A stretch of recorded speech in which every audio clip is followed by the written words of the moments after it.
Mine is the religion of Adam. To me, Adam was the first Jew. I used to live in Gan Eden. Recently, I was expelled from Gan Eden. But all my life, I lived in Gan Eden. And I practiced the religion of Adam. It doesn't seem to be that I adhere to the religion of Moses. But to me, Adam is the first Jew. And the Mashiach comes out of Adam.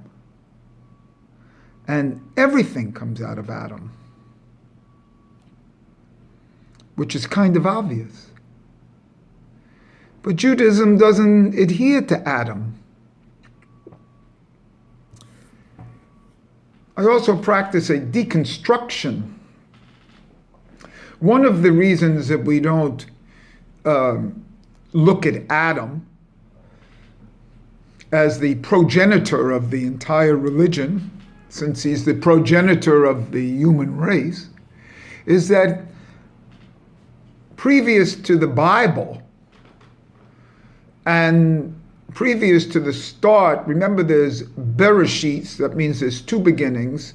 In the part that isn't written down, there was his first wife. His first wife was Lilith. Now, Lilith comes from the concept of night itself, darkness. The gematria of Lilith is 480. Lilith represents another 480, and that's the Sitra Akra, the other side. The other side to Ein Sof.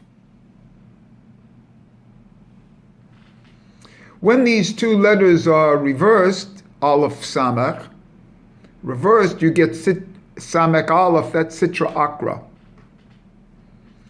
So, to understand the Bible, you have to deconstruct the Bible. You have to get to this level of understanding of the Sitra Akra. If you don't have this understanding, if you don't have Lilith as the first wife, you will never understand anything, because there are two women. Just like in later life for men, there's always the virgin and the whore. See? There's always for the past 5,000 years, there's always a mistress to the social marriage and relationship. This marriage and relationship may come out of the religion of Moses and normative Judaism.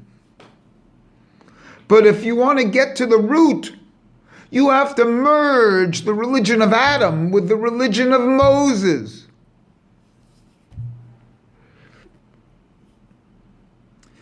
You see, you have to get the religion of Adam and his relationship with Lilith as a commencement, as a start. And if you don't start with that, and you don't have two women there, you're not going to get it. Because in effect, one woman herself is really two women. You see? Because that one woman takes as an object herself. She's not interested in a man. She's interested in the object of herself. That's why it's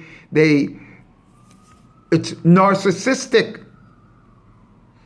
Hairdos, makeup, clothes, restaurants, social, children. It's narcissistic. It's the narcissistic that they fall for their own image.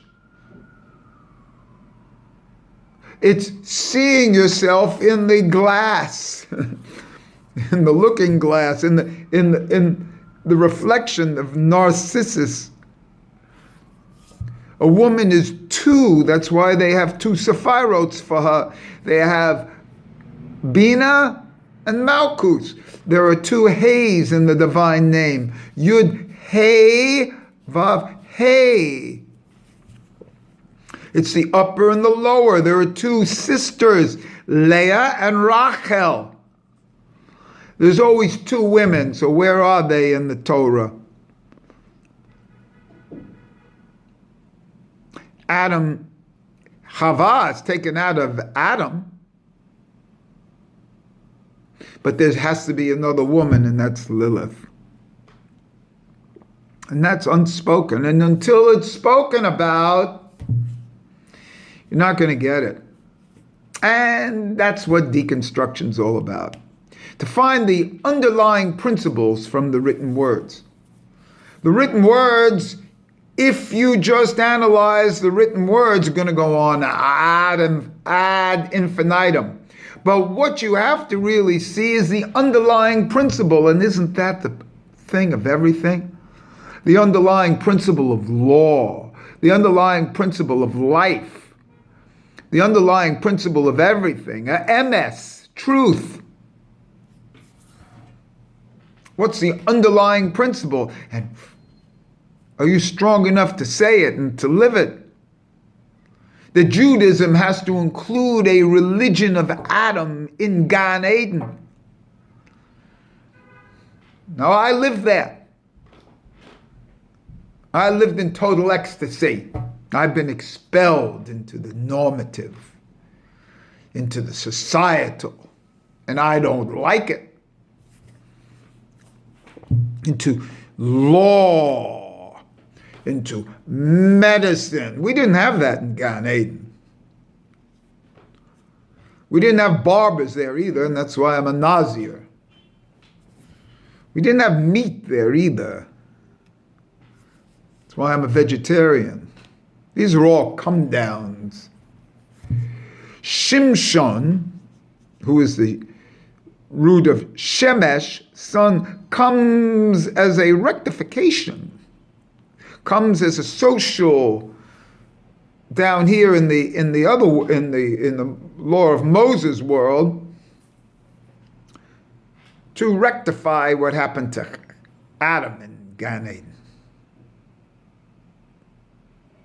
And if you notice, he was a Nazir. So it's obvious that Adam was a Nazir. And what happened when he ate the grapes? Well, that's how you know he was a Nazir. So the point is, how does all this relate? Oh, this is going to be long today. And I hope no one listens to it.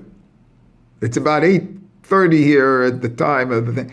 I don't want anybody to listen to this. I'm doing this totally. I was going to do this on an audio, but I've changed my mind. I'm going to keep it on the video. So I hope everybody is bored out of their mind and think I'm crazy and goofy. And of course, because you didn't live in Gan Eden. Total ecstasy in Gan Eden, in my relationships. When I was expelled from Gan Eden, that's the same as you being in Golas here now after the temples were destroyed. One of the things is that Adam, all this relates to Hanukkah. And because I want to keep it in the present. How does this relate to Hanukkah? Well, you know there are 44 candles that are lit on Hanukkah. There's the 1 plus 2 plus 3 plus 4. That's 36 candles. Those are the 36 righteous men in any any generation. And then there are 8 Shamesh candles from Shimshon, gift of Shimshon, Shamesh, Shimshon. And that's the sun, S-U-N, but others have brought it down as S-O-N. So there are 44 candles there.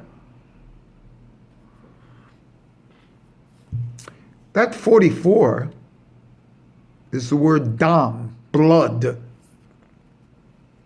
It's also the din of the word Adam. Adam. The 44 candles are found in the word Adam as its din. The left side. Isn't that what Hava was?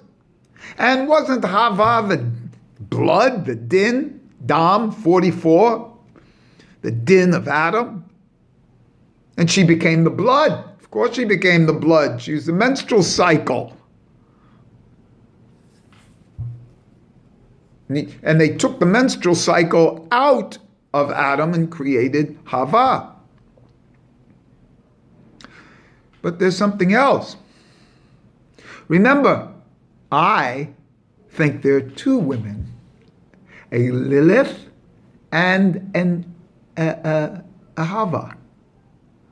And the dam of Lilith, of Hava, became the 44 candles of Hanukkah. But as you know from a previous video of mine, I believe that there are 44 candles, so to speak, and then another 44 that you do 16 days of Hanukkah. So if you do 16 days like we do this year, because there's 30 days in the month of Kislev this year, we do up to 8 and then down from 8. And so that's another 36 candles plus 8 more Shemesh candles. That's another 44. Who does that represent? That represents Lilith, the other woman in the creation story of Adam. So the first set of candles is Hava. Second set of candles is Lilith. And so we have 88. So it's 2 times the dam of Adam and the Aleph itself. Okay? Now the 88 are the candles, 2 sets of 44 candles, but there's only one Adam who's the source of all this, and that Adam is obviously also HaKadosh Baruch Hu. It also represents as the sun. It's also the Aleph, the root of man, with his 2 women. And this Aleph is 1. So we take 44 and 44, that's 88, and 1, it's 89. What's the gematria? What other gematria is 89? Hanukkah has a gematria of 89. So this little histoire here, this little story, just fulfilled the 89 of Hanukkah. The 89 gematria of Het, Nun, Vav, Kaf, He. And that's how we have 2 sets of 8 nights of Hanukkah. And they culminate in the 10th of Teves, which is the destruction of the temple. Eventually, either it's the start of the destruction of the temple. And when you start something, it's finished. That's what you learn from this. The surrounding of Jerusalem is the end of Jerusalem. And that's what this whole story is all about. Hanukkah is the expulsion of Adam from Gan Eden. Adam is expelled from Gan Eden, and it starts on the 10th of Teves. And so when something starts, it also means it has a previous.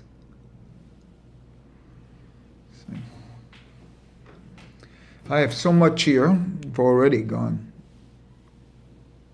way past time. They bring it down in all sorts of names, you know, like the 45 name of Yud K Vav K,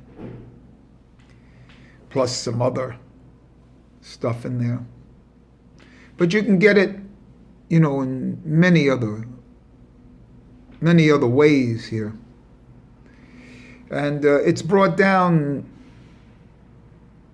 not this, but how Hanukkah comes out of the Aleph Hey Yud Hey name, and all this. You can look it up in, forget about it. It's good enough.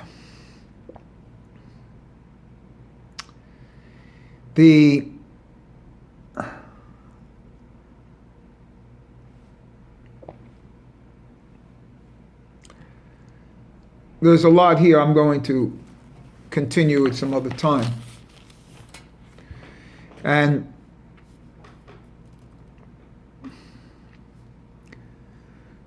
all I can say is in the inclusion of Lilith in Gan Eden, that's one of the great secrets here.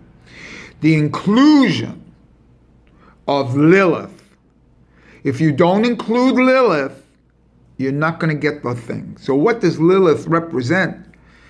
It represents the kind of like Yetzer Hara. Because if you don't have the Yetzer Hara, you will never have the eternal light, the Ner Tamid. The Ner Tamid is what's talked about on Hanukkah. It's the relighting of the Ner Tamid in the temple. Your Ner Tamid never goes out. I have some gematria here I'll give in another time about how I can get Lilith and Hava together to give 1060, which would be also Ner Tamid a certain way. And 1060 is Aleph, as 1000, and Samach is 60, that's Ein Sof or Sitra Achra also. The point of the matter is you must include two females. And the Yetzer Hara, which is the deep secret in the person, without the Yetzer Hara, you're not going to have passion. You're not going to have light. You're not going to want anything. And that's what this story, this is what this world's all about. As I look around me, all I see is the Yetzer Hara. Quite frankly,